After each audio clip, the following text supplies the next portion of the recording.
액션 let's go 저 건물을 찾으러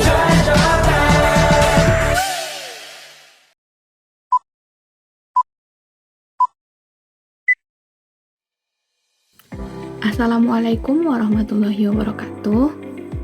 Perkenalkan, nama saya Hasmi Sadia Muti.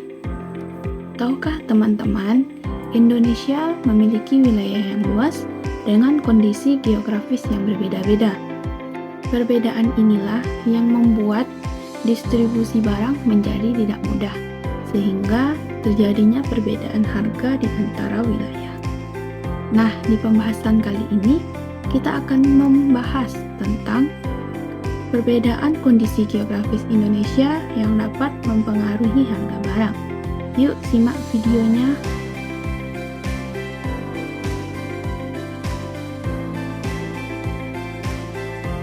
Next, kita akan melihat infografis mengenai kondisi geografis di Indonesia. Mungkin teman-teman bisa memperhatikan infografis tersebut. Nah, untuk lebih gampang membayangkan, mungkin kita bisa membayangkan, ibaratkan ini seperti perjalanan petualangan paket yang super jauh.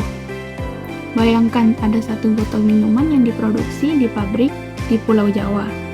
Di sana harganya cuma 5.000, tetapi kenapa saat di pegunungan Papua bisa menjadi 20.000? Karena Indonesia adalah negara dengan beribu-ribu pulau. Mungkin dari Pulau Jawa sampai ke Papua itu membutuhkan perjalanan yang jauh, dan juga pergantian alat transportasi yang menyebabkan harganya jauh naik.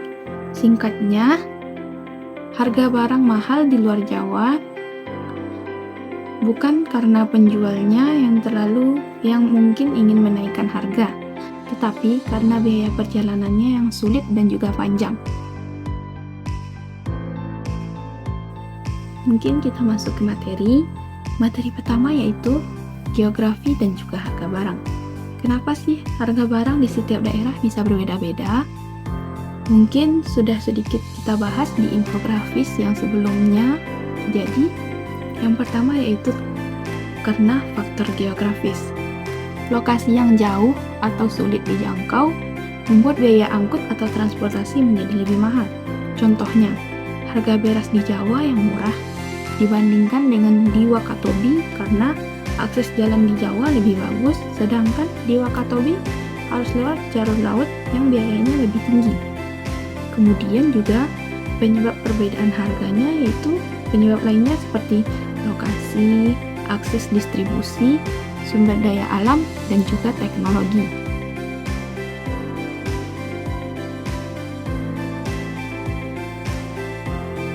Next, pembahasan selanjutnya tentang motif ekonomi. Motif ekonomi adalah alasan yang mendorong seseorang untuk melakukan ekonomi.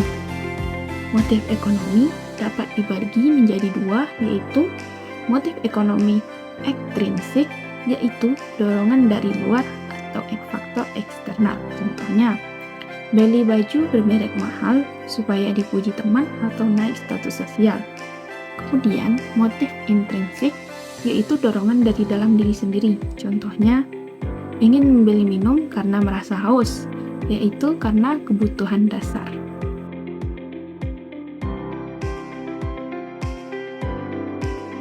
Selanjutnya mengenai permintaan atau demand.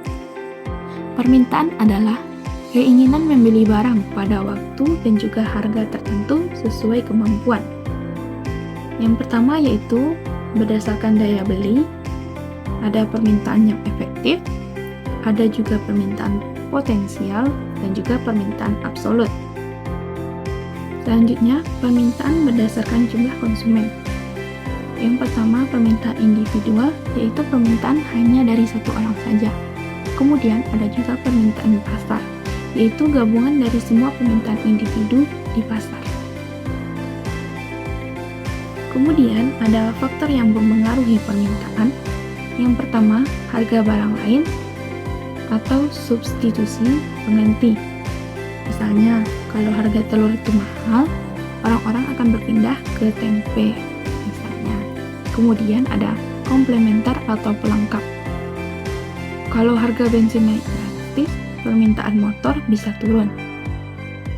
Kemudian ada pendapatan. Contohnya makin banyak gaji atau uang jajan, maka makin kuat daya beli. Orang lebih sering belanja barang elektronik ataupun hobi. Kemudian selera masyarakat. Contohnya, pas lagi musim sepeda, semua orang mau menaiki sepeda dan membelinya. Kemudian ada juga faktor dari jumlah penduduk.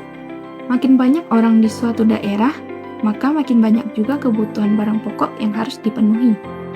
Dan yang terakhir yaitu prediksi masa depan.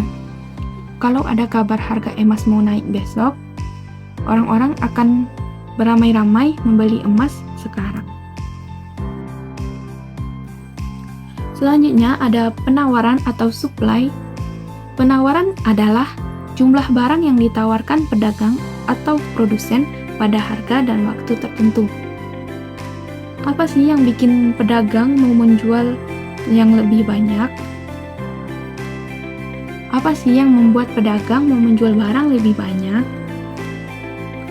Yang pertama yaitu karena biaya produksi. Kalau bahan baku murah, pedagang bisa bikin barang lebih banyak dan juga jual lebih murah. Kalau biaya naik, misalkan BBM naik, maka penawaran bisa turun. Yang kedua, teknologi. Memakai mesin canggih membuat produksi lebih cepat dan lebih banyak dibandingkan hanya dengan memakai cara tradisional.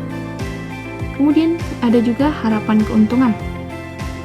Pedagang akan lebih semangat untuk berjualan kalau mereka lihat potensi laba yang lebih besar. Dan yang terakhir yaitu faktor non-ekonomi. Bencana alam ataupun kebijakan pemerintah bisa membuat stok barang tiba-tiba hilang dan berkurang di pasaran. Next, ada harga pasar atau harga keseimbangan. Pengertiannya yaitu harga yang disepakati oleh penjual dan juga pembeli. Harga pasar atau harga keseimbangan sering disebut juga dengan equilibrium. Terdapat 3 cara yang dapat dipergunakan untuk menunjukkan keadaan keseimbangan harga pasar, yaitu dengan memakai angka, kurva permintaan, dan penawaran, serta menentukan secara matematik. Baik, mungkin sekian dulu ya pembahasan materi dari saya mengenai pengaruh kondisi geografis di Indonesia yang mempengaruhi harga barang.